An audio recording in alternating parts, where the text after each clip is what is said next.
طيب كابتن حسن، احنا خلصنا من مانويل جوزيه. شادي فجأة كده مرة واحدة لقينا شادي قال لك شادي خلاص ساب النادي الاهلي ومشي، السبب ايه؟ محدش عارف ايه السبب بالظبط. شوف موضوع شادي، احنا كلجنه اولا كان جوزيه اوريدي مشي. نعم. واحنا كلجنه ومع الجهاز الفني اللي هو الاساسي بنحط الفريق، واصير موضوع ان شادي كان ممكن يسافر وعايز يسافر بره من الكابتن حسام، ومع هذا برضو كمعلومه بناخدها. نعم. لقينا ان فرصه شادي ممكن تبقى مش موجوده في الموسم الجديد. كان ناقص على تسجيل اللعيبه يوم واحد.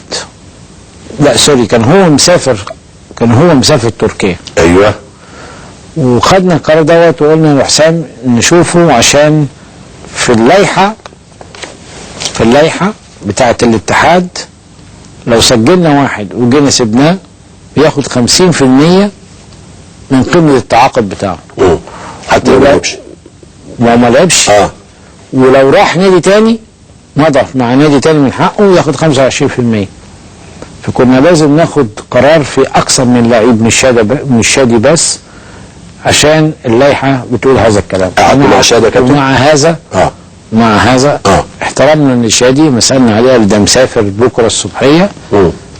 كان قاعدين بالليل في النادي في لجنه الكوره، قلنا للكابتن حسام لازم تروح لشادي بيته، ويمكن راح له الساعه 2 الصبحيه وقال له ان في قرار كذا، انت عايز تبطل كوره او عايز تستمر في الكوره، عايز تقعد في النادي كويس او تستمر يعني.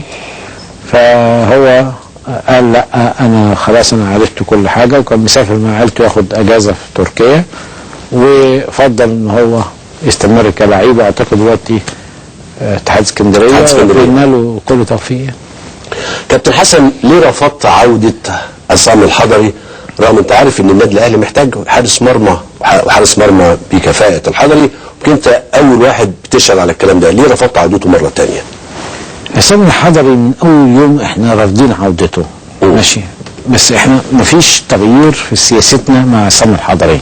عصام الحضري هرب من النادي ومضى مع نادي تاني ورفع قضيه، واحنا رفعنا عليه قضيه في الاتحاد الدولي، وبدون ما نخش بقى في تفاصيل ان هو اساء للنادي واحنا واساء للجهاز.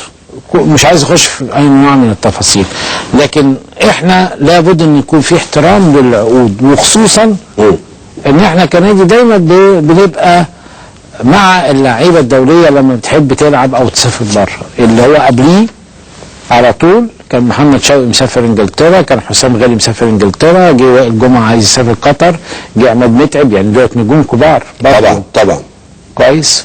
ومع هذا احنا سمحنا لهم بس بشروط بقى معينه، ان انت لازم النادي يوافق على سفرك قبل الموسم، ما ينفعش تيجي في نص الموسم زي ما عصام كان موجود وتسيب الموسم وتمشي.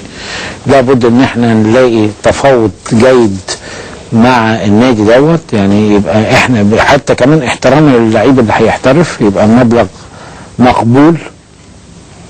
الكلام ده ما توفرش مع عصام.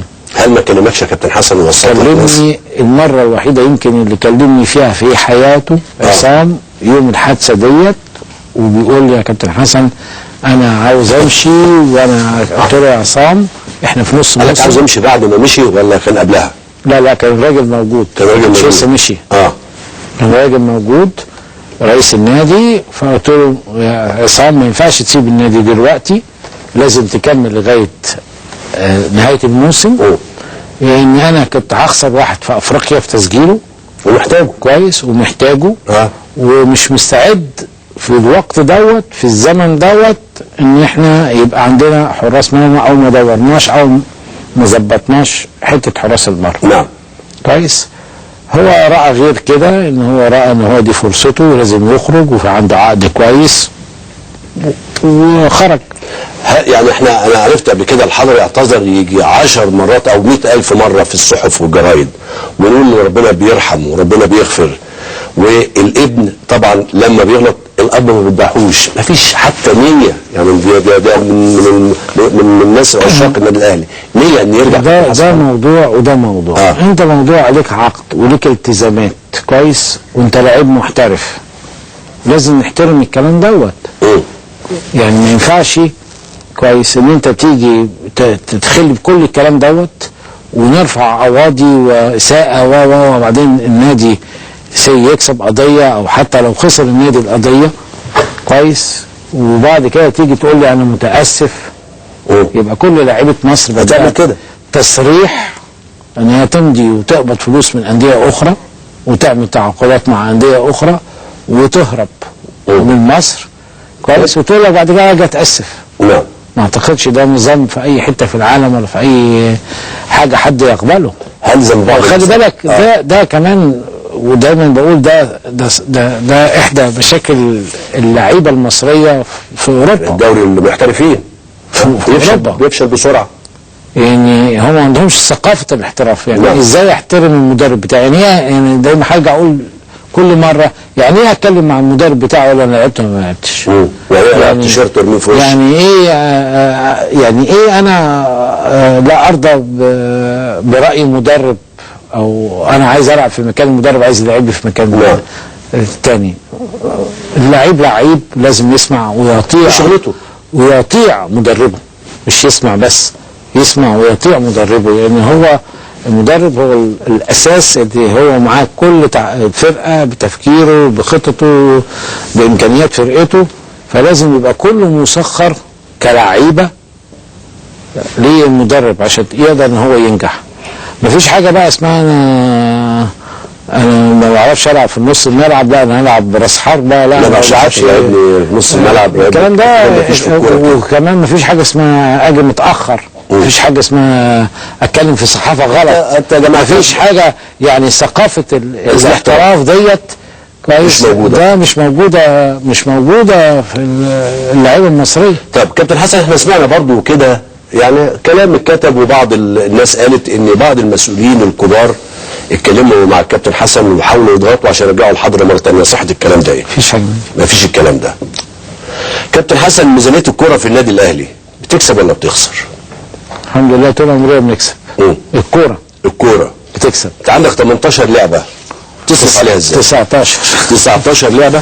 عندنا 19 لعبه بنخسر 32 مليون جنيه مصروفات في الميزانيه بتاعت السنه دي بدون ايرادات. ودي طبعا دي احدى يعني تاخر الرياضه في مصر. هل انت ممكن كرئيس نادي او كلجنه او اعضاء مجلس الاداره تاخدوا قرار بالغاء لعبات عشان ما فيش انفاق عليها؟ مفيش انكم ليها؟ انا منية هذا الكلام طبعا.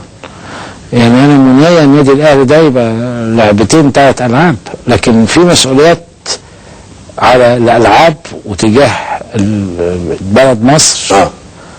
ان الفرق القوميه والمنتخبات من الانديه الكبيره ومن الانديه النادي الاهلي مش عايز مثلا، يعني مش عايز ابقى مبالغ ان اذا اقول من ما يقرب من 70% من منتخبات لعيبه الانديه النادي الاهلي كل بيصرف هو بيتحمل كل الالعاب. مفيش دعم من ودي احدى الحاجات اللي هي بتاخر الرياضه في مصر.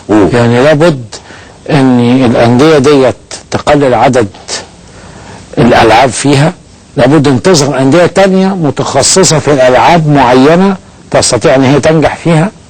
يعني المشكله يبقى في ناديين او 3 هاند بول، يبقى المتخصصين يقدروا يصرفوا على الهاند بول ويجيبوا احسن مدربين ويعملوا احسن احتكاك ويثقفوا التدريب ويثقفوا الاداريين وتبقى ويكبروا عدد الانديه المشاركه في لعبه الهاند بول. يعني ده احدى الحاجات اللي هي في رايي وحاجه اساسيه في تاخر الرياضه في مصر. هل انت بتحلم كرئيس نادي ان فرقه الكوره بالنسبه للنادي الاهلي بالذات تتخصص وتبقى شركه مساهمه؟ قبل ما نجاوب هناخد فاصل ونواصل.